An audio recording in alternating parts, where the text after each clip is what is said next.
कानपुर और बुंदेलखंड को उसका पुराना वैभव दिलाने के लिए प्रतिबद्धता से कार्य कर रही है डबल इंजन की सरकार। सीएम योगी ने कानपुर में अनुसूचित वर्ग महासम्मेलन में लिया हिस्सा। कहा, डबल इंजन की सरकार आपकी सुरक्षा, स्वावलंबन और सम्मान के लिए प्रभावी तरीके से कर रही है काम।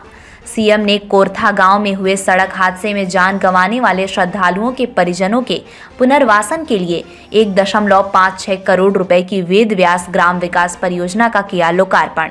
मुख्यमंत्री योगी आदित्यनाथ ने लोकार्पण और शिलान्यास के माध्यम से कानपुर को दी 501 करोड़ रुपए की 152 विकास परियोजनाओं की सौगात।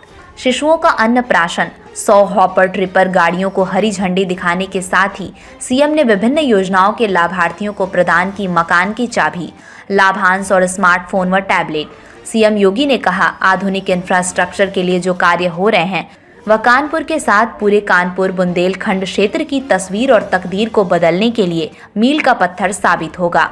कानपुर कभी देश का सबसे उभरता हुआ नगर था। देश के अंदर 3 बड़े आर्थिक रूप से संपन्न महानगरों में कानपुर की गिनती होती थी। पिछली सरकारों ने कानपुर की इस आर्थिक उन्नति को तहस नहस करने का काम किया। आज प्रसन्नता हो रही है कि यहाँ 500 करोड़ की परियोजनाओं का लोकार्पण और शिलान्यास हो रहा है, तो वहीं नई योजनाएं भी बन रही हैं। आज कानपुर की पहचान मेट्रो सिटी के रूप में हो रही है। कानपुर डिफेंस मैन्युफैक्चरिंग कॉरिडोर का भी एक नया केंद्र बनकर उभर रहा है। कानपुर से लेकर झांसी तक इस पूरे क्षेत्र में 38,000 एकड़ भूमि में नोएडा की तर्ज पर एक नए औद्योगिक विकास के केंद्र को विकसित करने की कार्यवाही को डबल इंजन की सरकार ने अपने हाथों में लिया है। आधुनिक इंफ्रास्ट्रक्चर के लिए जो कार्य यहाँ हो रहे हैं, ये कानपुर के साथ साथ पूरे कानपुर बुंदेलखंड क्षेत्र की तस्वीर और तकदीर को बदलने के लिए मील का पत्थर साबित होने जा रहा है। ये डबल इंजन की सरकार कानपुर और बुंदेलखंड को उसका पुराना वैभव फिर से दिलाने के लिए प्रतिबद्धता के साथ कार्य कर रही है। ये बातें सीएम योगी ने शनिवार को कानपुर में आयोजित तृतीय अनुसूचित वर्ग महासम्मेलन में कही।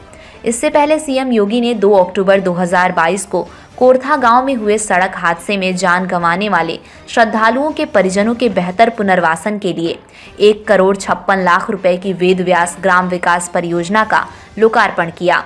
साथ ही कानपुर को 501 करोड़ रुपए की 152 विकास परियोजनाओं की भी सौगात दी।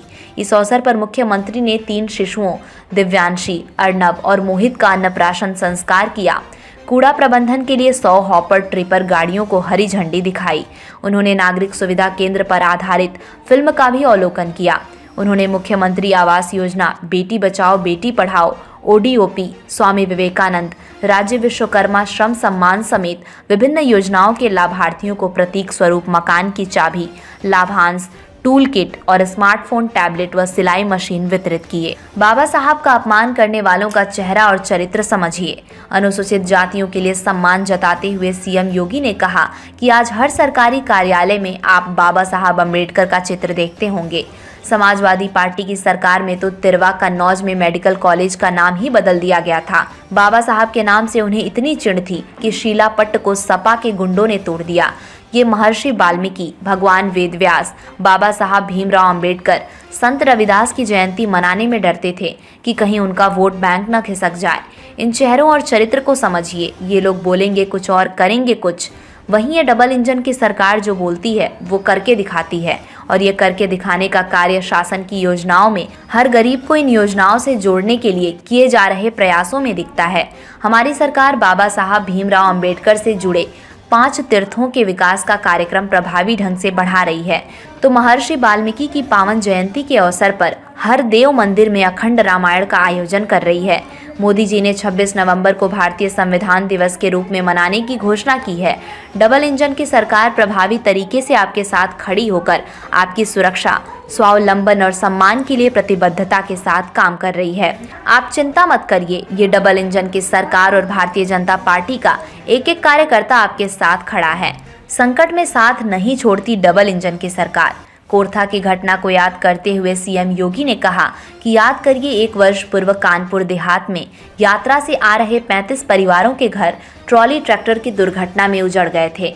परिवार अनाथ हो गए थे, उनके सामने जीवन का संकट खड़ा हो गया था। आज महर्षि वाल्मीकि जी के नाम पर वहां पर उनके लिए पूरी एक टाउनशिप बसा दी गई है, जहां उन्हें एक एक मकान दे दिए गए हैं। सरकार वही है जो संकट में आपके साथ खड़ी हो। ये डबल इंजन की सरकार संकट में साथ खड़ी होने वाली सरकार है। सीएम ने विधायक राहुल बच्चा सोनकर का उदाहरण देते हुए कहा कि उनके पिता श्री राम जन्मभूमि आंदोलन के दौरान शहीद हो गए थे। लोग ऐसा मानते थे कि परिवार अनाथ हो गया, लेकिन ये भारतीय जनता पार्टी है, किसी को अनाथ नहीं होने देती। जब हम एक बार हाथ पकड़ते हैं तो फिर हाथ छोड़ते नहीं हैं, उन्हें सम्मान के साथ आगे बढ़ाने का कार्य करते हैं। हमारी एक मंत्री कोरोना कालखंड में असमय काल कल्वित हो गई थीं। आज उनकी सुपुत्री स्वप्निल वरुण जिला पंचायत अध्यक्ष के रूप में नेतृत्व दे रही हैं। ये है सबका साथ, सबसे विश्वास का भाव। हम अधूरे रास्ते में नहीं छोड़ते। सफाई कर्मचारियों को न्यूनतम वेतन की गारंटी देगी सरकार। पिछड़ी जातियों को सम्मान देने के लिए सरकार की योजनाओं का जिक्र करते हुए सीएम योगी ने कहा कि प्रदेश सरकार ने तय किया है कि जितने भी सफाई कर्मचारी होंगे उन्हें न्यूनतम वेतन देने की गारंटी सरकार देगी।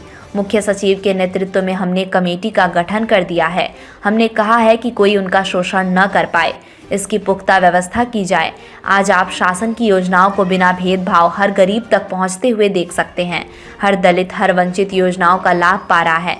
आज हम देख सकते हैं कि कैसी योजनाओं का लाभ प्रभावी ढंग से उन लोगों तक पहुंचाने के लिए सरकार के स्तर पर किए गए प्रयास फलीभूत हो रहे हैं। सीएम ने सरकार की योजनाओं का जिक्र करते हुए कहा कि उत्तर प्रदेश में केंद्र और राज्य शासन के स्तर पर पिछले 6 वर्ष के अंदर जहां 3.25 करोड़ गरीबों के शौचालय बने, तो वहीं 55 लाख गरीबों के लिए एक आवास देने का कार्य भी हुआ है। 1,54,00,000 से अधिक परिवारों को फ्री में बिजली के कनेक्शन मिले, तो 1,75,00,000 परिवारों को फ्री में रसोई गैस के कनेक्शन उपलब्ध कराने के कार्य भी हुए हैं। याद करिए, कोरोना काल खंड में फ्री में राशन और भरण पोषण भत्ता व फ्री में वैक्सीन देने का कार्य भी डबल इंजन की सरकार ने किया।